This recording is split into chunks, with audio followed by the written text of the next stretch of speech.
Do you ever feel like it's too late to learn English? Maybe you see younger people speaking so naturally, switching between languages effortlessly, and a small voice inside your head whispers, "You missed your chance." A lot of people feel that way, especially adults. There's this strange idea in society that learning belongs to young people, that after a certain age, your brain somehow closes forever, that if you didn't become fluent when you were younger, then now it's simply too late. But honestly, I don't believe that at all. I think many people are not truly limited by age. They are limited by fear. Fear of sounding wrong, fear of making mistakes, fear of being judged, fear of their accent, fear of embarrassment, and little by little, that fear becomes silence. I remember moments in my life when I wanted to speak English, and I simply couldn't. Not because I didn't know the words. Sometimes the words were there, but when the moment arrived, my mind froze. Suddenly I became aware of everything. My pronunciation, my grammar, my accent, the possibility of sounding foolish, and in just a few seconds, confidence disappeared. Maybe you know that feeling too. Maybe you've been in a restaurant, a meeting, an airport, a class, or even a simple conversation online, and your heart started beating faster the moment you had to speak English. Not because English is impossible, but because being vulnerable is uncomfortable, especially as adults. When we're children, mistakes are normal. People expect children to learn slowly. Nobody looks at a child and says, "How embarrassing. You made a mistake." But adulthood changes things. As adults, many of us become deeply afraid of imperfection. We want to sound intelligent immediately, confident immediately, fluent immediately, and when we can't, we become frustrated with ourselves. Some people stop trying completely, not because they are incapable, but because emotionally, they became tired of comparing themselves to others, tired of feeling behind, tired of feeling late. And honestly, social media makes this worse sometimes. You open your phone and see people speaking perfect English online, perfect pronunciation, perfect confidence, perfect conversations. And slowly, you begin believing that everyone else is naturally talented except you. But what social media rarely shows is the awkward phase, the uncomfortable years, the mistakes, the insecurity, the embarrassment, the fear. Nobody starts fluent. Nobody. Every confident English speaker once struggled with basic sentences. Every fluent person once mispronounced words. Every confident communicator once felt nervous. But we only see the final version of people. And because of that, many adults secretly feel ashamed for being beginners, especially after 30, after 40, after 50. Some people even say things like, "My brain is too old now. I'm too late. I should have learned years ago." But who decided that learning has an expiration date? Who decided growth belongs only to young people? Human beings continue learning their entire lives. People start businesses at 50, learn instruments at 60, change careers at 40, find love at 70. So why should learning English be different? Why do so many people act as if language learning ends at a certain age? I honestly think it's one of the saddest lies people believe. Because deep down, many adults still want to learn. Not because they want to impress others, but because they want freedom. Freedom to travel confidently. Freedom to communicate. Freedom to understand movies, podcasts, interviews, and books. Freedom to connect with people from other countries. Freedom to express thoughts and emotions without feeling trapped. And maybe that's the painful part sometimes. Maybe you already know who you are in your native language. Maybe in your own language, you're funny, smart,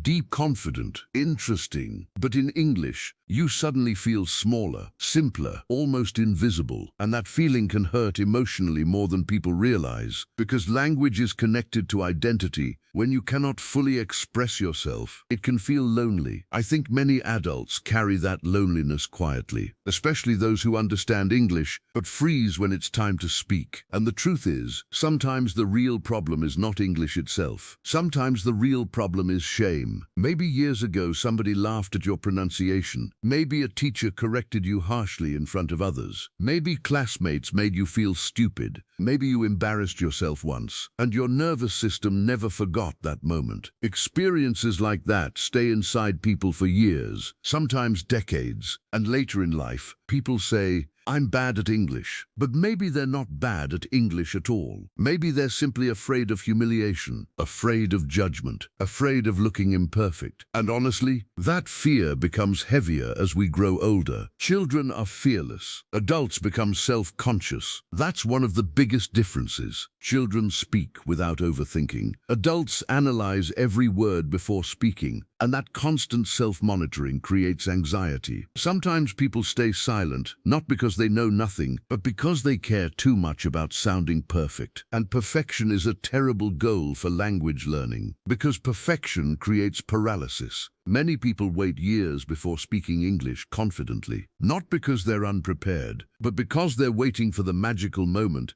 when fear disappears completely. The problem is that moment rarely comes first. Confidence usually comes after action, not before it. People think confidence appears magically one morning, but real confidence is built slowly, one uncomfortable conversation at a time, one mistake at a time, one brave moment at a time. That's how growth actually works. You speak, you survive, then you speak again, and little by little, your brain stops treating English like danger, but avoidance does the opposite. Every time we avoid speaking, fear grows stronger. Every time we stay silent, anxiety becomes more powerful, and slowly, silence becomes a habit. That's why exposure matters. Not perfect exposure, not flawless conversations, just honest attempts, even imperfect ones, especially imperfect ones, because mistakes are not proof of failure. They are proof that learning is happening. And honestly, most people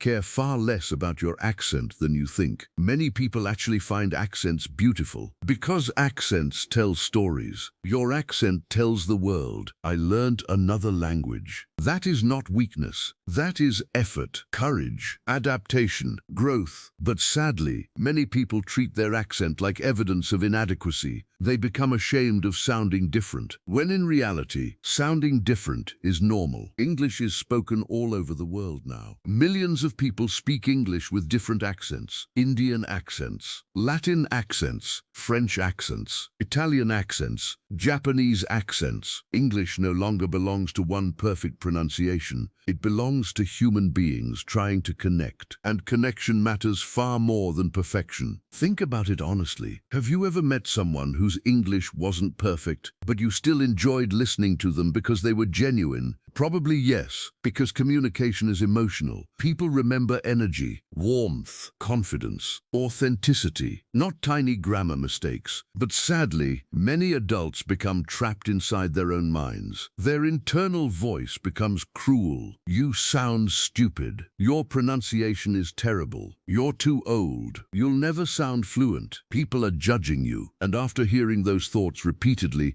many people slowly stop believing in themselves. Not because reality proved them incapable, but because fear became louder than possibility. And that's heartbreaking, because I truly believe many adults are far more capable than they realize. Adults often have advantages children don't. More discipline, more patience, more emotional depth, more life experience. Adults understand motivation differently. Children learn because they are forced to. Adults often learn because something inside them deeply desires growth, and that matters a lot. But adults also carry more pressure. Jobs, bills, responsibilities, family concerns, stress, exhaustion. Sometimes learning English happens after long workdays, late at night, during moments of fatigue, and still, people keep trying. Honestly, that deserves respect, not shame. There's something deeply admirable about adults choosing growth despite fear,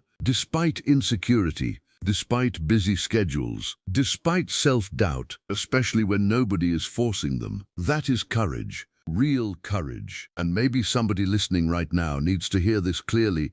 You are not too old to learn English. Your story is not over. Your brain is not broken. Your accent is not a tragedy. And your progress does not need to look like somebody else's progress. Please stop comparing your beginning to someone else's middle. You have no idea how long other people have practiced, how many years they studied, how many mistakes they made privately before becoming confident publicly. Comparison steals joy from learning, And honestly, comparison creates hopelessness. Your journey is your own. Slow progress is still progress. A plant does not grow overnight. Confidence does not appear overnight either. Everything meaningful grows slowly. And maybe that's another lesson adults forget. We live in a world obsessed with speed, fast results, fast success, fast transformation. But language learning is deeply human, and human growth takes time, sometimes uncomfortable time, sometimes embarrassing time, sometimes emotional time. But that does not mean you are failing. It means you are growing. I think many people secretly want permission. Permission to begin, permission to sound imperfect, permission to learn slowly, permission to stop being ashamed. So let this be your permission. You do not need perfect English to start speaking. You do not need a perfect accent to deserve conversation. And you absolutely do not need to be young to learn something meaningful. As long as you are alive, your capacity for growth still exists. Your life is still unfolding. Your story is still being written. And maybe English can become part of that story. Not as a source of fear, but as a bridge to confidence, to opportunities, to conversations, to friendships, to travel, to expression, to new versions of yourself. Because maybe perfect English was never the real goal. Maybe freedom was. Freedom to stop hiding, freedom to communicate, freedom to express your personality without fear. And freedom begins the moment you stop waiting to feel perfectly ready, because nobody ever feels perfectly ready. People become ready by trying, by surviving awkward moments, by continuing anyway, even while nervous, even while imperfect, even while afraid. That is how confidence is built. Slowly, quietly, one sentence at a time. And maybe right now, somebody listening feels emotional hearing this. Maybe somebody has spent years believing, I'm too late. But you're not too late. You're just afraid, and fear can change. Fear is not permanent. Confidence is trainable. The human brain adapts. Human beings evolve through repetition, and every small conversation matters more than you realize. Every attempt matters. Every brave moment matters. Even the messy ones, especially the messy ones. So if you've been silent for too long, maybe this is your moment to begin again. Not perfectly, not fearlessly, but honestly, because courage is not the absence of fear. Courage is speaking anyway, even if your voice shakes a little, even if your pronunciation is imperfect, even if your confidence is still growing, you are still allowed to begin. And maybe years from now, you'll look back at this version of yourself with compassion instead of criticism. Maybe you'll realize you were never weak, only human, a human being trying to grow, trying to communicate, trying to become freer than fear. And honestly, that's something beautiful.